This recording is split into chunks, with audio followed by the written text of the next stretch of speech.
Hi, hello, வணக்கம். எல்லாரும் எப்படி இருக்கீங்க? நல்லா இருக்கீங்களா?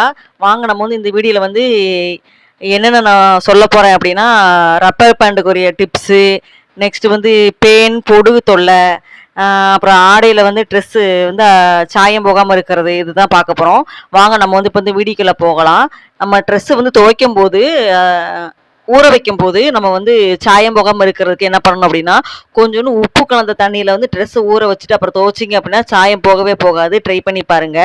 நெக்ஸ்ட் வந்து ரப்பர் பேண்ட் இருக்கும் பார்த்தீங்களா? ஏதாவது நம்ம கவர்லாம் போட்டு வைப்போம் ரப்பர் பேண்ட். அந்த ரப்பர் பேண்ட வந்து ஒரு டப்பால வந்து போட்டு வச்சிருப்போம். ஆனா கொஞ்ச நாள் ஆயிடுச்சுன்னா ஒண்ணோட ஒண்ணு ஒட்டி பிசு பிசுன்னு ஆகும். ஆனா அப்படி இருக்காம இருக்கிறதுக்கு என்ன பண்ணணும் அப்படின்னா, கொஞ்சோண்டு நம்ம முகத்துல போடுவோம்ல பவுடர், எந்த பவுடரா இருந்தாலும் பரவால்ல, முகத்துல போட்ட பவுடர வந்து அதுக்குள்ள கொஞ்சோண்டு போட்டு அப்புறம் ரப்பர போட்டு வச்சீங்க அப்படின்னா, அது ஒண்ணோட ஒண்ணு ஒட்டவே ஒட்டாது. தனித்தனியா நார்மலாவே இருக்கும். அப்புறம் வந்து நம்ம வீட்ல வந்து வாரத்துக்கு ஒரு தடவ வந்து சாம்பிராணி வந்து கண்டிப்பா போட்டே ஆகணும். ஏன் சொல்றேன் அப்டின்னா, போட்டீங்கன்னா உங்களுக்கு வந்து மண்டையில வந்து நீர் கோர்த்துருக்கும் அப்படின்னு சொல்லி நெறைய பேத்துக்கு அந்த பிரச்சனை இருக்கும். ஆனா நம்ம வந்து சாம்பிராணி புகை வந்து நம்ம வந்து உள்வாங்கும்போது அந்த பிரச்சனையெல்லாம் சரியாகிறது.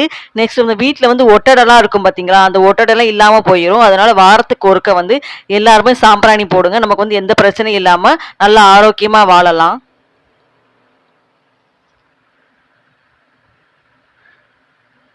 நம்ம வந்து கடையிலலாம் பழங்கள்லாம் வாங்கிட்டு வருவோம். அப்படி பழங்கள் வாங்கிட்டு வரும்போது நம்ம வந்து கழுவாம அப்படியே சாப்பிட்றக்கூடாது. சின்ன பிள்ளைங்கன்னா அப்படியே சாப்பிட்ருங்க. ஆனா நீங்க வந்து அப்படி வந்து விட்டுறாதீங்க. பழங்கள் வந்து இப்ப வந்து நெறைய கெமிக்கல் ஸ்ப்ரே அதெல்லாம் அடிக்கிறாங்க. அதனால நெறைய விஷவாயுக்கள் வந்து அதுல வந்து இருக்கும். அதனால நார்மல் தண்ணீல கூட கழுவாதீங்க. வெதுவெதுப்பான வெந்நீய எடுத்து அதுல கழுவிட்டு அதுக்கப்புறம் சாப்பிடுங்க. அதுதான் உடம்புக்கு வந்து நல்லது. நம்ம முகம் வந்து எப்பயுமே நல்லா பொலிவா இருக்கிறதுக்கு ஒரு டிப்ஸ் சொல்றேன். என்ன அப்படின்னா, கேரட் சாறு, வெள்ளரிக்காய் சாறு 2யும் மிக்ஸ் பண்ணி வாரத்துக்கு 4 நாள் கண்டிப்பா நீங்க எடுத்துக்கிட்டே வந்தீங்கன்னா, உங்க முகத்துல வந்து எந்த பிம்பிள்ஸ் எதுவுமே இல்லாம நல்லா வழுவழுன்னு நல்லா பிரைட்டாவும் நல்லா அழகாவும் இருக்கும். ட்ரை பண்ணி பாருங்க. கடைசியா உங்களுக்கு என்ன சொல்லப் போறேன் அப்படின்னா, நம்ம தலையில வந்து பேன், பொடுகு அந்த மாரி நெறைய பிரச்சனை இருக்கும். முடி நல்லா ஒழுங்கா வளராம இருக்கும். அதுக்கு ஒரு டிப்ஸ் சொல்றேன். நம்ம வந்து வெந்தயத்த வந்து நைட்டே எடுத்து பாலு இல்லைன்னா தயிர்ல வந்து நல்லா ஊற வச்சுருங்க. நல்லா ஊற வச்சுட்டு அரைக்கும்போது அப்படியே ஊத்தி அரைங்க. பால் இருந்தா பாலோட ஊத்தி அரைங்க.